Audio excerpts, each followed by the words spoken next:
today a panel on the importance of Black authorship, the importance of Black stories. We're going to learn about these authors' journeys and how they came to this point. Amid a time where we're seeing book bans and censorship at an alarming rate, we're going to talk about the significance of these stories, why it matters for everybody, particularly Black folks, but how the whole world benefits from these stories.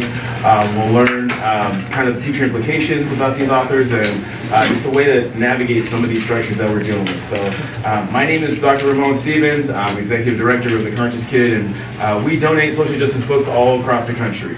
So we donate about 100,000 books annually. For the past 2 years, we've supported the Social Justice Book Fair and bought books from every single creator here. And we donate to local Bay Area schools, educators, nonprofits, and organizations. So it's an honor to be here. We have 3 esteemed authors that I'm proud to be here with. But I want you all to be able to maybe introduce yourselves, let them know your name, a little bit about your work, and then you can go ahead and jump in the panel. Yeah. Absolutely. Thank you so much for that introduction. I'm Dr. Robert Alexander. Grew up in East Oakland. I was born in San Francisco, and many of the books that I've written, are at the intersection of hope and healing. I grew up during a very tumultuous time of the 80s, the drug epidemic that was sweeping through the Bay Area. I'm the author of Can't Let Nobody Ride My Bike, which is my memoir, me being at the crossroads of being an academic, having one foot in the hood and one foot in the books. And fortunately for me, the books won over. And that led me to write my second children's book, She Hit Me First, where young Jamila learns hitting, as a way to resolve her conflict from the spankings that her mom gave her. So she ends up getting involved with a mentor at the elementary school that teaches her alternative ways of dealing with violence and dealing with conflict. And everybody was like, okay, you wrote She Hit Me First, when is He Hit Me First gonna come out? So I followed up with He Hit Me First. The young boy Elijah, he channels his passion and his fighting through sports. So he ends up getting involved in boxing, and that ends up being his outlet. But all of my books deal with a community. All of my books deal with mentorship and how we come out of a tough spot in adolescence, right? Because adolescence is it's a tricky time period where we're constantly developing, and I know it was a tricky time period for me. So I wanted to write books that kind of reflected what I was going through as not only a person of color, but dealing with some of the hormones and different things that I was experiencing in terms of like peer pressure in the neighborhood. So thank you all for having me.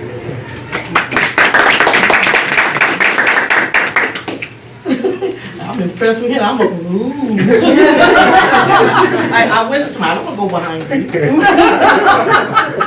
Okay. My name is Reed-Poindexter, and I'm originally from Nebraska, but I've been living out here for a lot of years. And I retired from the fire department. I was a firefighter, and then I went to fire inspector, arson investigator, and deputy fire marshal after 31 years with the fire service. And when I would do fire prevention, I would go into the office, because I taught 5th grade students, and I saw kids that looked like me, which I ended up sometimes at the principal's office, sometimes not by my own choice. Understand? I'm like, who makes the decision to go to the principal's office anyway? But that's when I came up with Middle Maddie, because I was a middle child. And Middle Maddie is not mischievous, she just misunderstood. But in the misunderstanding, sometimes she ends up at the principal's office, or when she's at home, she's still trying to identify herself. Like her mother said one time, this is Middle Maddie, and she's like, it's Middle Maddie. Middle Maddie's mad summer, and why is summer so short and school so long? Because she's wondering, when I'm in summer school and she doesn't know about changing her clothes, when she changes her clothes, that when she knows she has a break from school. But she says, I'm not really a break from school, because I'm still in the classroom in summer school with the same people I go to school with, and they're still asking me the questions as if I know them before the teacher knows. And I think that's why she ends up at the principal's office sometimes, but she's just curious. And so we also had Mackenzie Mystery Minis, which is dealing with a young lady that lost her grandfather. So she's grieving but not grieving. Her father used to tell her, grandfather used to tell her about these amazing stories, that he had this watch. And he would look at this watch and say, oh, the watch smiled. And she said, well, I see the smile. And he goes, maybe someday you will. So when the day that she did see the smile in the watch, because she ran out the room because she wasn't expecting to see a smiling watch. Not only did it smile, when she blinked, the watch blinked with her. So you have the adventures of Mackenzie Mystery Minnie, and she meets Princess Paris Cherie in Pleasantville. So you hear about their adventures and some of the mysteries that they solve. And this is my my granddaughter was my inspiration, excuse me, because she asked me, she said, Granny, I let her read a book about shiny shoes. And I said, let's see if she gets it. She read, and I go, okay, let me see if she remembers anything. So I asked her some questions. I said, okay, we have something going on here. So every chapter has 7 in it because that's completeness. But it's also when my granddaughter was 7 when she introduced me to wanting to write the book. So you see there's always 7 chapters. And in the middle, Maddie, also there's questions at the end. So you can have a group conversation or individual of how you can grow. You know, like you have a middle name. Do you use it? Then why have a middle name if you don't use it? You know, questions like that. And then my grandson, he said, well, what about me? And he's a middle child, he's out there. And so it's same with me, my ABCs. And when I was here last year, they said, well, you have older kids, do you have any toddler kids? I go, no. So we can say with me my ABCs. And what it is it's just say with me my ABCs, and it just has things that when we were growing up, you know, I don't know if you remember about playing jacks, but we played jacks and hung from monkey bars with no cushion behind us. I mean, you fell, you know, and you just get up and keep going. Okay, so it's like A for apple, B for ball, C for cat, D for dog. Is that all? And they go through the alphabet and asking, but they're playing different events. And they going, is that all? And then at the end, they go, is that all? So that's all of me.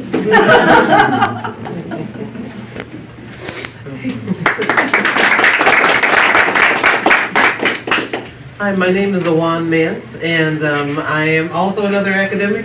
I am from Long Island, New York. I was born in Florida, but never thought I'd leave the East Coast. But I had to go to Michigan to go to grad school, and then I have been on the West Coast since 1995. I've been in the Bay Area since 1999. It feels like home. I was an English professor for, oh my goodness, 29 years. But as I was doing art, as I was building my career as a professor, I was also building my career as an artist, because there were a lot of questions and things I wanted to explore that I couldn't do using just academic tools. I needed to use my creative tools as well.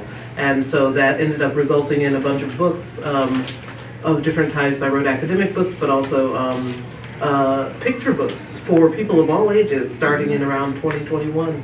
And so the book that I have, one of my favorites is What Do Brothers Do All Day? It's a kid's book, and I'm excited about this panel because this book started as something that was really independently published that I printed at Kinko's. And then this book as well, 1001 Black Men, and I can talk a little bit more about what this was. It was 6.5 years in the making, and it's there are 1001 pictures in here.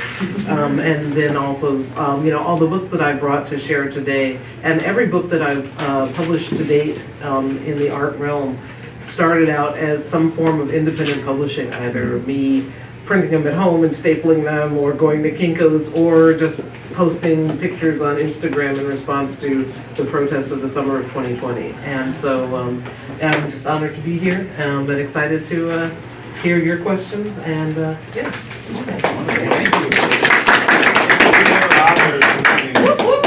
Appreciate y'all sharing your journeys on, you know, the books that you've written.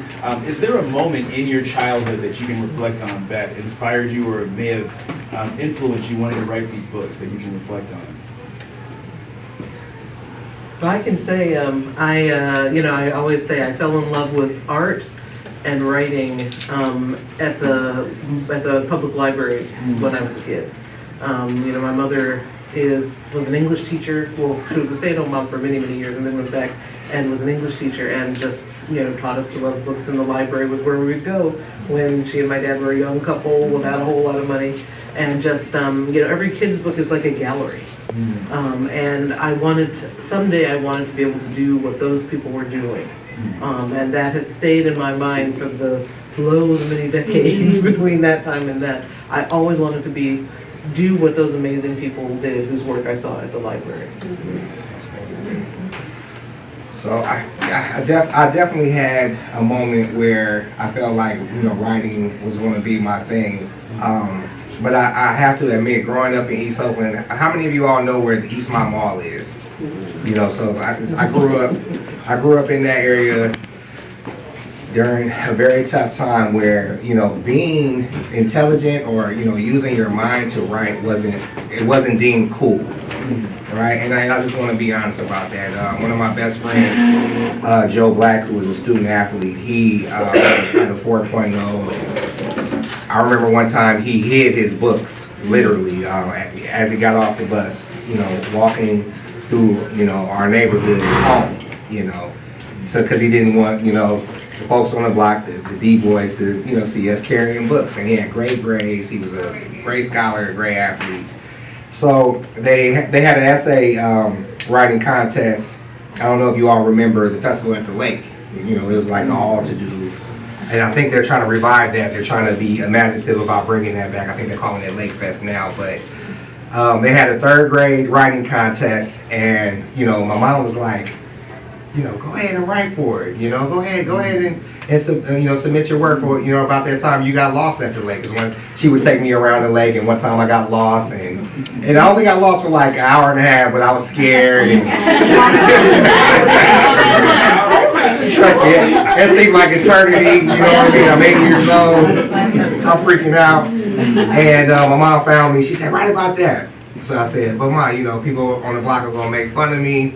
Anyway, she convinced me to write. I didn't win. I got 2nd place, so I placed. But 2nd place was like a certificate to like Pizza Hut or something like that. So I was able to take some of my neighborhood friends, and it was a cool moment. And I ended up writing about that experience in Can't Let Nobody Ride My Bike. So go ahead and pick that up. But that kind of gave me that writing confidence, that that academic confidence, to tell me like, okay, I could put pen to pad and I could create something that people would like. And kind of had the cheat code, because similar to you, my mother's a librarian.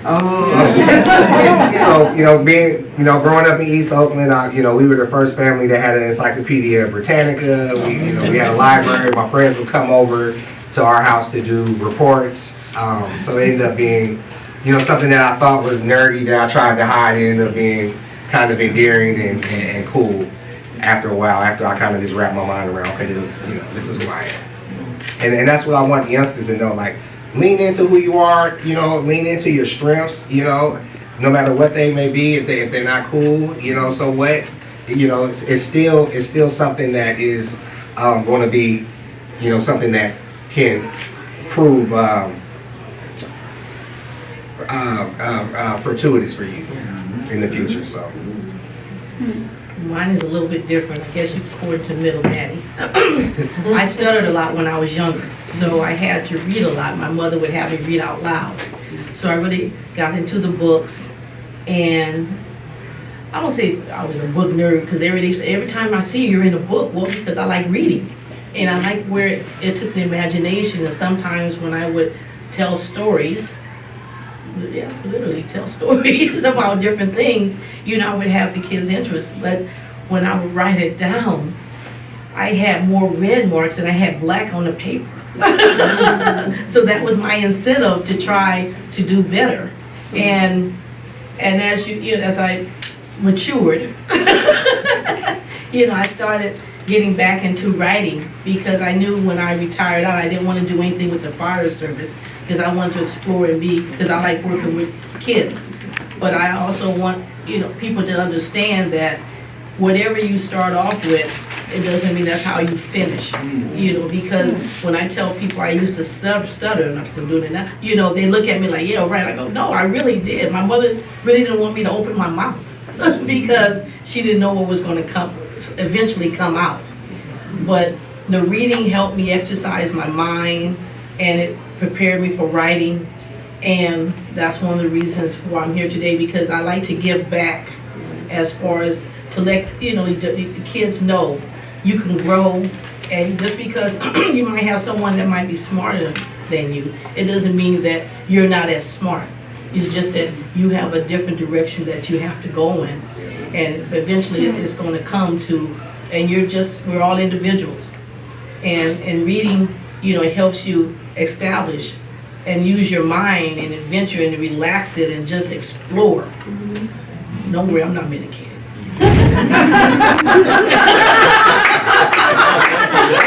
That's wonderful. And I can relate to a lot of y'all's stories, pizza in particular. So I used to put my books in a pizza box, right? Because they're like, for the most pizza, pizza boxes, right?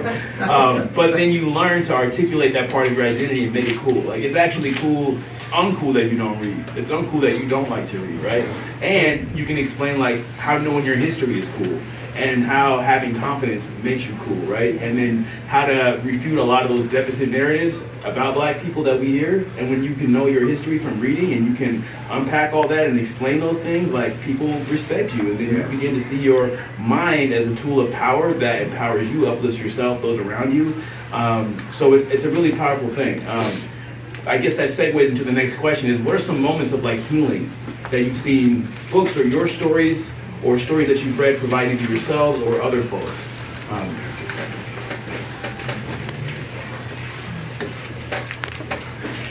So I was lucky enough to be asked to be a guest speaker at a charter school in Alameda, and I had only written Can't Let Nobody Ride My Bike at that point. And I had a PowerPoint and everything. I tried my best, to connect with the classroom. And at the end, one little boy came to me with the teacher that invited me and said, your book is the only book that I read cover to cover. And I felt like that was just so moving. It gave me the impotence to be like, okay, I'm writing stuff that is connecting with folks. I want to keep going. And, and mind you, when you're an author, when you write something, you're sharing a piece of yourself with the world. And that could be, that could be very scary. You know what I mean? You don't know if people are going to jail with it. You don't know if people are going to like it. So, to have that happen and to have, that teacher, invite me and to buy, she bought 35 copies too. So, cha-ching. To have that boy tell me that, I was like, okay, I'm in it for the right reason. You know what I mean? Aside from, trying to get rich or whatever, the thing I'm trying to do most is connect with youth. So, yeah. Mine is different. I wrote a novel called Now I See Clearly. And it was part of my life because I'm a survivor of domestic violence. And so I started writing a book, and it took a while because you're trying to heal. And when I finished the book, it took me almost 5 years. But I said I wanted it to reach at least one person, which it did. It reached me.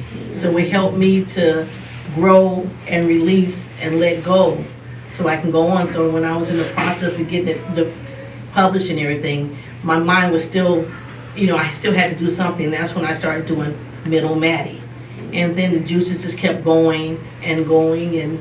And so like with Middle Maddie, someone did ask me to do one because I was in Richmond, the only African-American female in Richmond,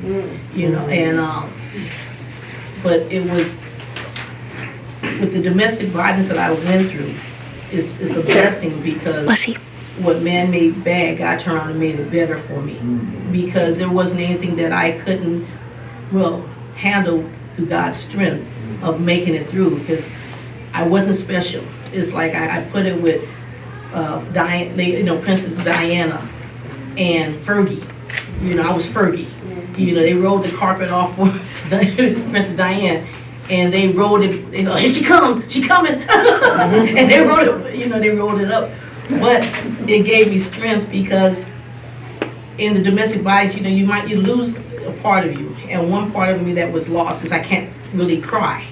So when they would get me upset, they didn't see any emotions because I couldn't give them any emotions. So it's not that they didn't try, but it helped me, you know, in healing. And so I wanted to reach other people. And I had a girlfriend that told me she was in the story and I didn't even know. And a lot of people were coming to me about their domestic violence, and I ended up incorporating that into the book. If you see the book, it's about that thick. It's a good, I mean, it's thick. But it's stories, but it helped me with healing. And I wanted to reach out. Like you the gentleman said, it's not about the money. To me, it's about reaching out. You know, if you reach one, then it serves its purpose. And that's why I enjoy, you know, doing this. So my healing came through writing, from stuttering to domestic violence to out there reaching out to kids and trying to incorporate them into doing what we used to do growing up, reading. And not listening, but actually reading. I guess for my answer to this, I'll go a slightly different direction. I'm just thinking about, you know, how I learned one of the things that as a recent adult, motivated me, and that is my own discovery of the power of words. You know, I grew up in the library and to draw, and I thought one day I want to do this. But it was, you know, I did a PhD in English, and I had to write a dissertation. What a painful experience. But then, you know, for my second academic book, I decided I was going to write a book about the first 50 years of freedom, literature from that time, and I got access to a database of Black newspapers. And, you know, as someone who grew up on Long Island, my earliest memories are mostly from the New York area. I discovered that there was a newspaper in 1827 in New York by Black people.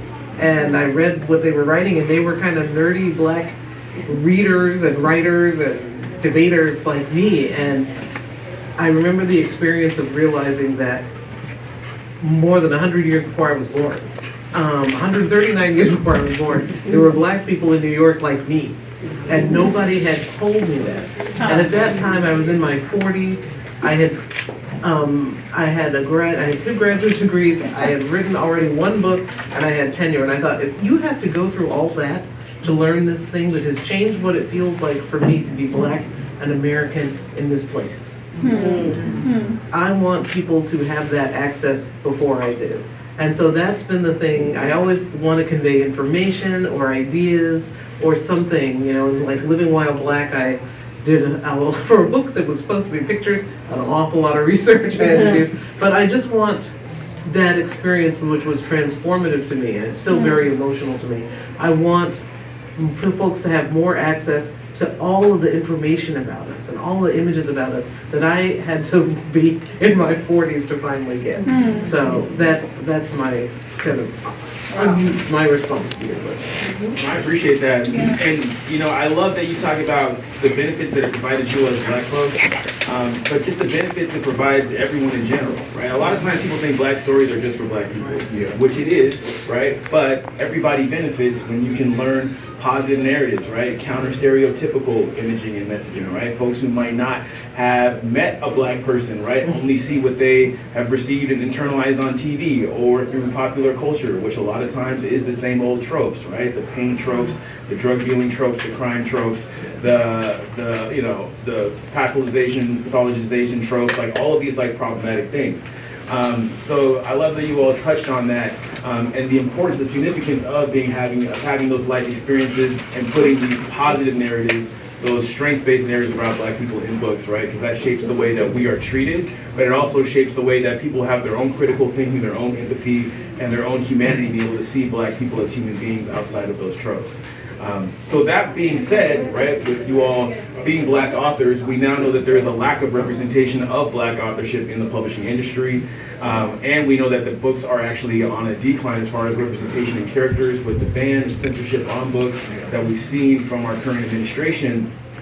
What are some of the ways that you have, or some of the various ways you've navigated some of the barriers in the publishing industry as far as being a Black person, being underrepresented, and how you all have been able to transcend and continue to kind of maintain our voice while it's actively trying to be erased?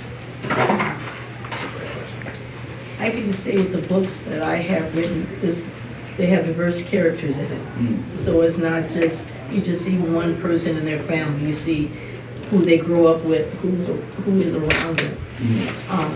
Even with the next book I have coming out with Little Maddie, someone asked me, why won't you do something for Maddie? Because you wouldn't have known I was a firefighter. People always get me wrong, they give me everything but that. And it's Middle Maddie, why can't I be? And she went to school and their assignment was fire science.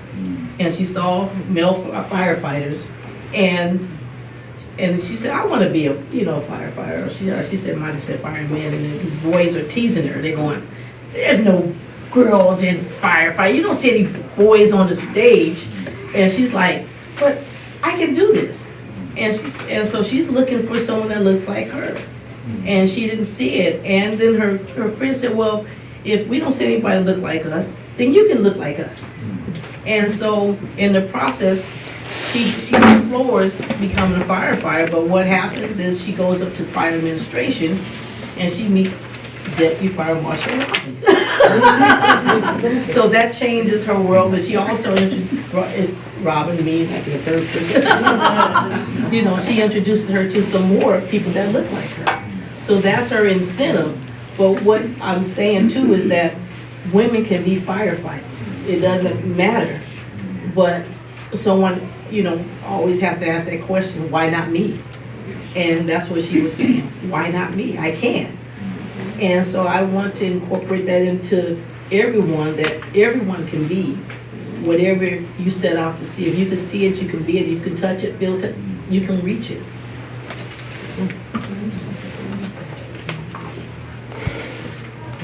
Because I can jump in, representation is so important, and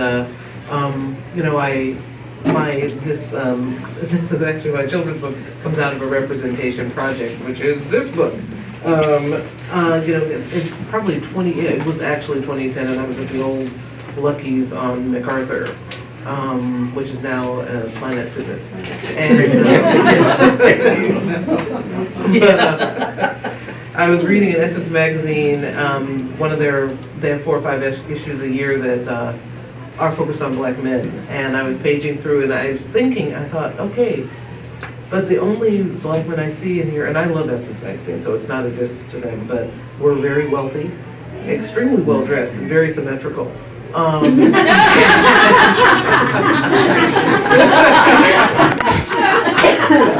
And I thought, there are a lot of Black people, a lot of Black men who, are not being represented here. This is about kind of wish fulfillment. It's kind of projecting onto folks what they need to be.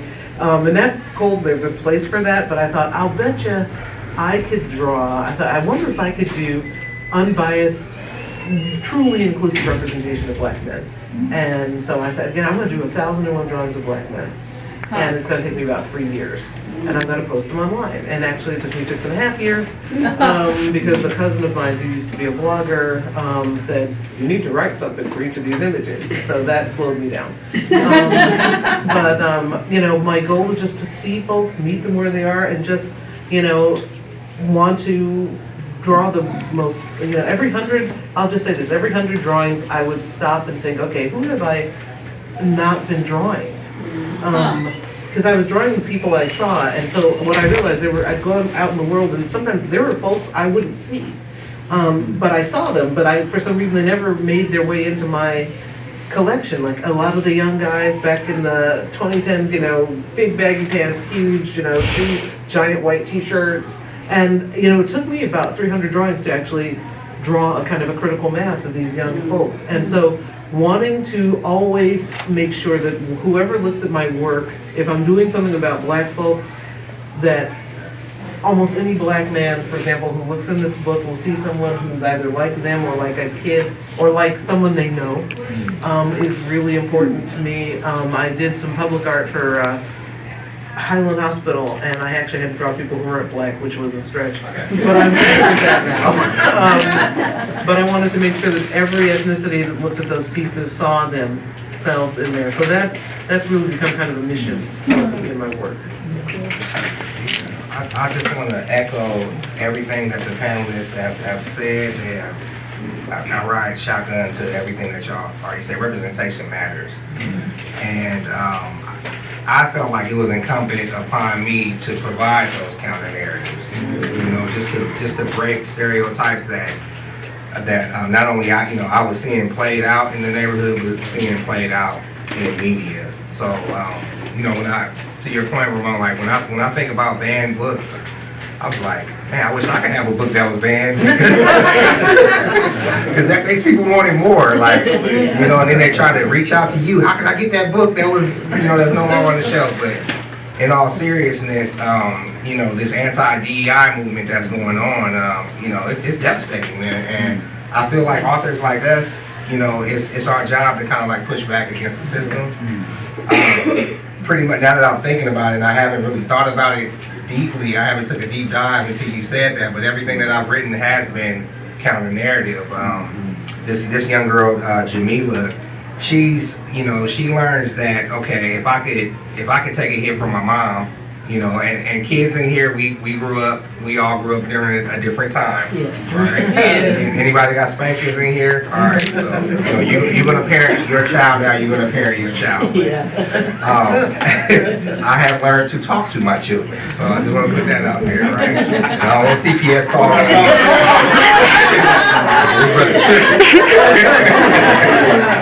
So young Jamila, she learns, this is how I have to handle, my issues, right? It's not until somebody pulls her to the side at a school. It's like, you don't have to use your hands to do it. You can talk to somebody. You could write about it. You can journal, right? And this came from a discussion that I had. I remember having a discussion with my friends in the 5th grade. It almost became like a bragging moment, Ramon, where one of my friends was like, well, I got, my parent made me go outside and pick a switch off the tree to get a whooping. You remember that, right? And then another one would chime in and say, well, I got whipped with a Hot Wheel racing track. And then my other friend would be like, well, my mom grabbed the cast sign and tried to throw it at me. Like, wait, what are we doing, right? So it was almost like the trauma Olympics are taking place. So I wanted to provide a counter narrative to that in terms of this is not how we should be disciplining our children. We should be, talking to our children, providing them with outlets if they are acting out, and not just just laying the goon end. I call it the goon end, laying the goon end down so quickly. So in terms of, because I don't feel like I did a good job of answering a previous question. Like working through my own trauma and my students. I work at Langley College. When I write on the chalkboard, they say your handwriting tells you still got trauma. But working through my own writing has helped me work through my own trauma. Like my 3 children's book, I'm dealing with parents, and it's a little bit of stuff that I've gone through with my parents, and my father constantly well, I was just trying to raise you tough with these whoopings that he was giving out. Like, bro, I'm growing up in East Oakland in the 80s. I'm gonna get tested. You don't have to add to that. So again, I just want to just reiterate, it's part of our jobs as authors to provide different ways of looking at things, counter narratives, dismantling stereotypes, as people come. That's what we got to do. Thank you for that. And to give some more context on that, like, as far as like hate crimes, like black people are still #1 for like racial hate crimes. And like we do research on the impact of these books. So we did like a 2-year study at a local nonprofit with kids, 3rd, 4th, 5th grade. Because you hear all this messaging about adults and what their opinions are, but no one really asked the kids, what do you think about it? I mean, the responses from these kids, they said, this is my favorite time of the day is when I get to read these stories. There was a student there that said they started treating black people nicer because they didn't know that black people had contributed anything. This is from a non-black student. There were black people that didn't know that they could be beautiful. I've never seen a beautiful dark-skinned girl that could do science or do math or be a professor, be an activist, or something outside of these stereotypes. I didn't know that my name was beautiful, for example. I didn't know that I could go on and go to college, or that I could go on and start my own business, right?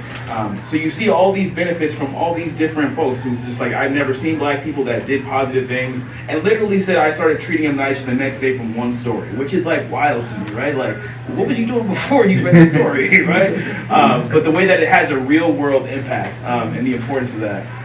As we start to close out and pivot, if you were to give advice to like new authors or authors that want to go down this path, some of the challenges and things that you all have navigated, things you wish you would have known before you started, what kind of advice would you give authors that want to do similar content and do similar stories that you all have done? I just want to ask the audience a question. Does anybody in here journal? Like you journal? Okay. Or at any point in your life you journal. So Miss Mance, Grass Valley, shout out to my third grade teacher. She taught me how to journal in the third grade. Have I been consistent my whole life? No, but for the majority of my life I have, especially during difficult times. I've written things down. How did my day go? If I got a speeding ticket, I would journal about it, and it has become cathartic for me, right? So I translate that to storytelling. If you feel like there is something on your heart, my stories have morphed into film. I've written my first film, Reclaiming Our Humanity. It deals with 6 formerly incarcerated black men that found success using education, community, and mentorship as their catalyst to success. So check it out if you get the opportunity. It's on Prime and Tubi. Reclaiming Our Humanity. It's pretty much my dissertation on film. I feel like when you write something and you're sitting with it and you want to get it out into the world, and it gets to the point where you feel so passionate about it, because I work with a lot of folks that they might be halfway through a story, that they may be 3/4 of a book written, and they're wondering, like, should I complete it? To me, it was just eating me up inside to not put something out, right? And I feel like once they get to that point, you have to follow through with it, because it'll be one of those dreams deferred. It's a unfulfilled prophecy, that you're just sitting with. So I feel like everyone has a story to tell. Even if you write a story and don't put it out, it might be something that you're working through, or some type of healing that's taking place, some type of transformation when you put pen to pad and it's coming from your heart, your emotions, and you're pouring it out into onto that piece of paper or onto that that keyboard or computer or whatever. Get it out there. Everybody has a story to tell, and it could benefit somebody. You never know whose life you're going to change. I kind of deal with what he's saying, because writing is healing, and we tell stories all the time. If you're by what they call the water cooler, you're telling a story. If you tell what you did, the kids might say what they did for the weekend. You're telling a story, and sometimes the stories are what people need to hear. Because you might have someone that might just need to be lifted up, or just let their imagination go. Because sometimes we don't read, some of the kids don't read as much as they should, because it's good for the brain, it's good exercises for the eyes. It works so many parts, but it gives them their creative imagination working, not an imagination that has been AI or computer generated, and they're feeding you what you should think, what you should say, and how you should feel. The writing, as the gentleman said, the journal, it's your life story, but it can incorporate other people's life story. But you might be going through something that somebody else might have been going through. Like I told you with my girlfriend, I've been knowing her for a lot of years, okay? And when she said that you have my story, and she had never ever told me her story, but see how it helps someone else healing. So, even if one thing I did when I first started writing, I let a girlfriend of mine read, not the same one, but I told her there were errors in grammar and everything in it. So, kind of bypass it, try to get the substance of it. And then one time she told me, she said, well, I can't get past the grammar and and the punctuation. I said, well, I told you about it. But it really hurt because this was my first book. So I stopped writing. And my daughter said, she said something so simple. Don't let her read it. And then I said, this gentleman, I said, I went from S on stupid to stupid. I went to T. And I'm like, duh. She can't read it unless you give it to her. So what I did was I pulled back and I wouldn't let her read it. The first time she actually read it was when it was completed. But with her criticism, and then I had another friend that said, well, I don't like to read books that start off sad at the beginning. So I took the constructive criticism and I had in mind, making sure the punctuation, everything was accurate. So, what she said, it helped me in incorporating writing. So you're going to get times where people might criticize your writing, but take the good from it and realize they're reading a book just like you're reading a book. I don't pick up every magazine at the store to read because it doesn't get my interest, but some do. So you have to realize, okay, it's just not for her, or it's just not for him. But don't discourage yourself because you have enough of trying to get your idea out there on paper to let outside forces, kind of detour you from it. Now, sometimes if people say something, I kind of like it, I figure once it's airborne, it's mine. And so I like that, and so, but just use your imagination. And sometimes I people watch, or, I just look, I just explore. And, and that's what we kind of isolated ourselves to, as being confined into like a studio instead of getting out there to a condo or a mansion or something like that, or just going for a walk in the park.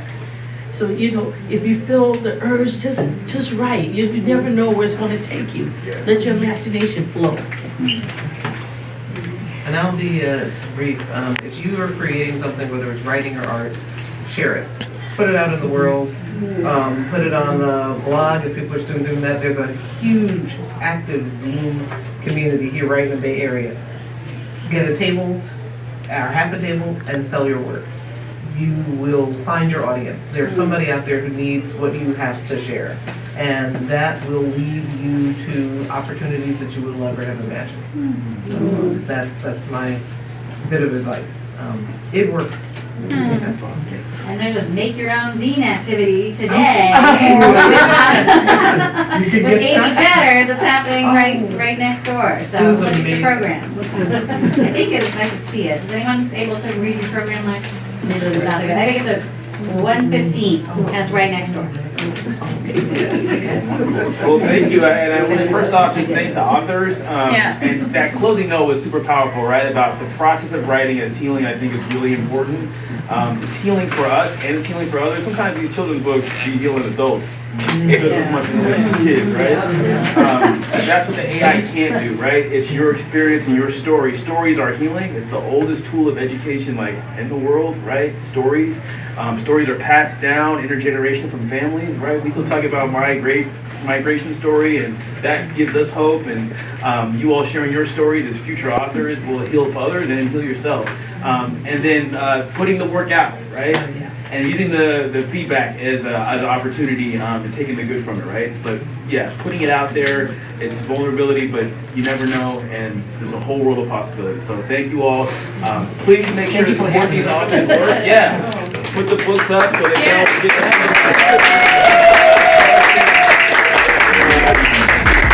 I got a picture of you all holding up your books. And you all can go buy the books at their booth. Ramon, can you get back in the vending area. Thank you all.